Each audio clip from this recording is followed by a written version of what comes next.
नमस्कार, शोभाच मराठी चॅनलमध्ये तुमचं स्वागत आहे। कुळदेवीचा टाक घटी बसवावा। सगळे टाक घटी बसवत नाही। कुळदेवीची सेवा करत असतो म्हणून फक्त कुळदेवीचाच टाक घटी बसवला जातो। पण जर तुमच्याकडे दुसरी पद्धत असेल, प्रत्येकाची पद्धत वेगळी असते, त्या पद्धतीने तुम्ही घटस्थापना करू शकता। घटस्थापना केली असेल तरीही बाकीच्या देवांची नित्य नियमाने पूजा करावी। गरोदर महिलांनी उपवास नाही केला तरीही चालतं।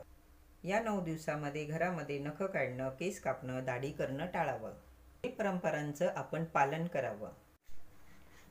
घरात वादविवाद, आदळआपट, भांडण होणार नाही याची काळजी आपण घेतली पाहिजे।